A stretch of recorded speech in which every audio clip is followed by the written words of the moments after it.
Hello दोस्तों, job with Reema में आप सभी का स्वागत है। एक नई जगह से एयरफोर्स स्कूल की रिक्रूटमेंट आ गई है। सबसे अच्छी चीज़ क्या है कि इसमें कोई भी फ़ी वगैरह की डिमांड नहीं कर रहे हैं और सी टेट वगैरह भी नहीं मैंडेटरी कर रखा है कि नहीं सी टेट वगैरह चाहिए ही चाहिए।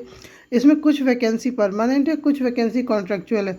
तो वीडियो को पूरा ध्यान से देखिएगा, ऐसा नहीं कहिएगा कि बाद में कि नहीं आपने कुछ गलत बताया है, ऐसा कुछ नहीं है। और जहाँ तक होती है ना, कभी कभी लिंक जो मैं देती हूँ थोड़ा टाइम लेता है, मुझे भी थोड़ा टाइम लगता है खोलने में, क्योंकि बहुत बिजी हो जाता है कभी कभी कोई साइट, तो खुलने में थोड़ा सा टाइम लेता है। तो थोड़ा सा पेशेंस रख के 2 मिनट के बाद 5 मिनट के बाद उस लिंक को खोला कीजिए, ताकि एटलीस्ट आपको सही ऑथेंटिक जानकारी मिले। क्योंकि कभी भी मैं कोई ऐसी चीज़ें नहीं लेके आती हूँ जिससे कि किसी का भी नुकसान हो या किसी किसी को उसे मिसगाइड मिले।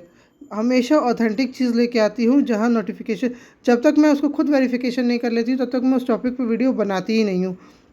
तो इसलिए अगर कोई लिंक नहीं खुल रहा है तो उसको थोड़ा सा समय दें, 2 मिनट 10 मिनट 5 मिनट दें, या फिर बैक जाकर वापस से फिर से खोलें तो वो खुल जाएगा। चलिए वीडियो में देखते हैं वैकेंसी कहाँ से और कितनी वैकेंसी आई हुई है। की बात की जाए तो वैकेंसी आई है, देखिए ध्यान से सुनिएगा, किस किस सब्जेक्ट की वैकेंसी आई है। और वैकेंसी जो है, कुछ वैकेंसी कॉन्ट्रेक्चुअल बेसिस की है और कुछ वैकेंसी रेगुलर्स है। तो वो भी ज़रूर ध्यान से सुनिएगा, कौन सी कॉन्ट्रेक्चुअल है, कौन सी रेगुलर बेसिस की वैकेंसी है। ओके। पीजीटी की वैकेंसी है, जो हिस्ट्री की वैकेंसी है, कॉन्ट्रेक्चुअल बेसिस की वैकेंसी है। उसके बाद पीजीटी में पॉलिटिकल साइंस की वैकेंसी है, वो भी कॉन्ट्रेक्चुअल बेसिस की वैकेंसी है। कौन इसमें सैलरी इन्होंने जो मेंशन की वो 35,000 सैलरी मेंशन की, लेकिन ये कंसोलिडेटेड सैलरी है। मतलब आप अपनी क्वालिफिकेशन के अकॉर्डिंग आप उनसे और इससे ज़्यादा सैलरी की डिमांड कर सकते हैं, वो आपको पे कर सकते हो उससे ज़्यादा सैलरी की। पीजीटी ज्योग्राफी की वैकेंसी है, पीजीटी फिजिकल एजुकेशन की वैकेंसी है, पीजीटी कंप्यूटर की वैकेंसी है और स्पेशल एजुकेटर की वैकेंसी है। ये सारी जो वैकेंसी है पीजीटी की प्लस स्पेशल एजुकेटर की, सारी कॉन्ट्रेक्चुअल बेसिस की वैकेंसी है। जिसमें कि स्पेशल एजुकेटर की सैलरी इन्होंने बताई है 33,000 रुपीज़, 33,000 रुपीज़ सैलरी बताई है, जो कि कंसोलिडेटेड है। मतलब आप कम या ज़्यादा उसको, मतलब कम तो कोई नहीं कराता, सभी अच्छी सैलरी की डिमांड करते हैं। तो आप अपने क्वालिफिकेशन के अकॉर्डिंग उससे ज़्यादा सैलरी की डिमांड कर सकते हो। पीजीटी की सैलरी इन्होंने 35,000 रुपीज़ बताई है, लेकिन अगर आपको लगता है कि नहीं मेरी क्वालिफिकेशन इससे ज़्यादा अच्छी है, इससे ज़्यादा सैलरी हम डिमांड मतलब हमें मिलनी चाहिए, तो आप उससे ज़्यादा सैलरी आप कर सकते हैं। डिपेंड करता है आपकी क्वालिफिकेशन वगैरह कैसी है। ओके। इसके बाद आ जाते हैं, देखिए टीजीटी जो म्यूज़िक टीचर हैं उनकी जो वैकेंसी है वो रेगुलर बेसिस की वैकेंसी है। तो वो जो सैलरी बनेगी बहुत अच्छी बनेगी, 33,000 जो होगी वो बेसिक पे होगी, प्लस 1,000 43,000 ऐसा कुछ अलाउंसेस, 1,300 रुपये कुछ अलाउंसेस मिला के 56,000 प्लस की सैलरी बन जाएगी। ओके। टीजीटी इंग्लिश की देखिए रेगुलर बेसिस की वैकेंसी है, इसमें कोई भी चेंजेस नहीं है। इसकी भी जो सैलरी होगी वो 56,000 प्लस की बन जाएगी, बहुत अच्छी सैलरी बन जाएगी। उसके बाद पीआरटी में जो है, पीआरटी की में भी आप अप्लाई कर सकते हैं। पीआरटी में रेगुलर बेसिस की वैकेंसी है। सबसे अच्छी चीज़ है इसमें जो सैलरी बन के आएगी 48,000 प्लस की सैलरी बन जाएगी। तो आप पीआरटी के लिए भी अप्लाई कर सकते हैं। पीआरटी के लिए सभी को वैलिड है, बीएड डीएलएड वगैरह कोई भी सभी कुछ वैलिड है। ओके। उसके बाद असिस्टेंट अकाउंटेंट की वैकेंसी है, जो कि रेगुलर है। हेल्पर और स्वीपर्स की वैकेंसी है, जो कि रेगुलर है। असिस्टेंट अकाउंटेंट में सैलरी 1,000 प्लस की बन जाएगी।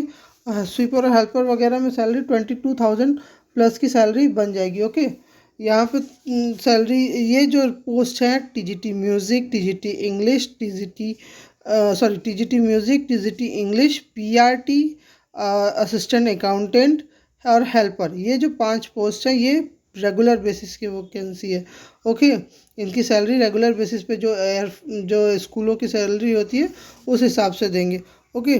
बाकी जो पीजीटी की जितनी भी सैलरी है कॉन्ट्रेक्चुअल बेसिस की वैकेंसी है, और सैलरी जो कहते हैं वो 35,000 कंसोलिडेटेड है। मतलब आप ज़्यादा सैलरी भी डिमांड कर सकते हैं अपनी क्वालिफिकेशन के अकॉर्डिंग।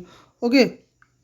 आगे देख लेते हैं। देखिए क्वालिफ़िकेशन की जहाँ बात की जाए तो पीजीटी के लिए मास्टर डिग्री होनी चाहिए 50% मार्क्स के साथ। आपके रिलेवेंट सब्जेक्ट में, जैसे ज्योग्राफी के लिए अप्लाई करें तो ज्योग्राफी में आपका मास्टर डिग्री होना चाहिए 50% मार्क्स के साथ। उसके बाद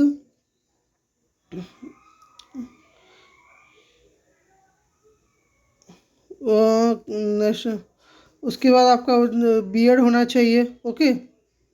पीजीटी टीचर्स का बीएड प्लस मास्टर डिग्री होनी चाहिए आपके सब्जेक्ट के साथ। इसके पीजी जो बीएड है वो फिजिकल एजुकेशन और पीजीटी कंप्यूटर टीचर के लिए कोई एप्लीकेबल नहीं है। ओके, उसके बाद फिजिकल एजुकेशन देखिए क्वालिफिकेशन वगैरह सब्जेक्ट वगैरह दिया हुआ है। तो सब्जेक्ट वगैरह पीजीटी वो तो मैंने बता ही दिया कि बीएड होना चाहिए। पीजीटी कंप्यूटर के लिए बीटेक और भी बहुत सारे जितने भी कंप्यूटर के सर्टिफिकेट आते हैं उनमें से किसी में भी आप रिलेटेड है तो आप उनसे उसके लिए अप्लाई कर सकते हैं। उसके बाद टीजीटी में भी उन्होंने कहा है मास्टर डिग्री होनी चाहिए आपकी 50% मार्क्स के साथ। ग्रेजुएशन वाले ही नहीं, ये मास्टर डिग्री मांग रहे हैं टीजीटी में भी, क्योंकि परमानेंट पोस्ट है तो इसमें कोशिश करेंगे जितने क्वालिफाइड टीचर्स हो सके उतने क्वालिफाइड टीचर्स ये अपने स्टूडेंट्स को प्रोवाइड करें। तो इसके लिए मास्टर डिग्री की ही डिमांड करें कि अगर आपके पास मास्टर डिग्री तो आप इस परमानेंट पोस्ट के लिए अप्लाई कर सकते हैं। ओके, उसके बाद टीजीटी म्यूजिक में आपको क्वालिफ़िकेशन जो है गवर्नमेंट रिकॉग्नाइज इंस्टीट्यूट से होनी चाहिए आपकी क्वालिफ़िकेशन। डिग्री अगर डिप्लोमा है प्राचीन कहीं में किसी चीज़ में डिग्री या डिप्लोमा है आपके पास तो उसके किसी अगर अच्छी यूनिवर्सिटी से अच्छा सा आपके पास इससे रिलेटेड कोई भी डिग्री डिप्लोमा है तो आप इसके लिए तुरंत अप्लाई कर सकते हो। ओके, सैलरी भी बहुत अच्छी दे रहे हैं। उसके बाद mandatory qualification for special educator BEd होना चाहिए। ओके, ये ज़रूर होना चाहिए स्पेशल एजुकेटर के लिए। पीआरटी के लिए देखिए सीनियर सेकेंडरी 12th होना चाहिए 15% मार्क्स, 2 ईयर डिप्लोमा होना चाहिए। इसके अलावा आपका बीएड वाले भी देखिए यहाँ पर इन्होंने मेंशन कर दिया कि graduation with at least 50% marks and BEd वाले भी पीआरटी के लिए अप्लाई कर सकते हैं। ओके, उनका भी वो उन सिलेक्शन ले सकते हैं। ऐसा नहीं है कि सिर्फ आप डीएलएड हैं तो ही अप्लाई करें, नहीं, बीएड भी हैं तो आप उसके लिए भी पीआरटी के लिए भी अप्लाई कर सकते हैं। कोई फ़ी वगैरह नहीं है, कुछ नहीं है, तो आप इसको इसके लिए अप्लाई ज़रूर कर देना चाहिए। बीकॉम उसके बाद अकाउंटेंट का दिया है कि हम BCom simple BCom student assistant accountant के लिए अप्लाई कर सकते हैं। सबसे अच्छी चीज़ है कि सिर्फ आपने ग्रेजुएशन का रखी है कॉमर्स सब्जेक्ट से तो आप उसके लिए अप्लाई कर सकते हैं। कोई फ़ी वगैरह नहीं है, कोई भी चार्जेस वगैरह नहीं है, तो उसके लिए ज़रूर अप्लाई कर देना चाहिए। 21 to 50 ईयर्स की एज लिमिट है। उसके बाद ऐसा बाकी कुछ तो नहीं है। वुमेंस और कैंडिडेट के लिए 5% की एज रिलैक्सेशन मिलेगा।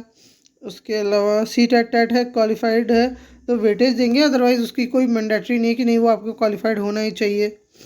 उसके बाद आपको अप्लाई कैसे करना है तो देखिए अप्लाई करना है। इंटरेस्टेड कैंडिडेट में send their resume with a passport size photograph, मतलब अपना रिज्यूम पासपोर्ट साइज़ फ़ोटोग्राफ के साथ और अपने सारे एक्सपीरियंस और एजुकेशनल क्वालिफिकेशन का self attested xerox with marking application for the post, मतलब एक एप्लीकेशन लिखेंगे कि किस पोस्ट के लिए आप अप्लाई कर रहे हैं।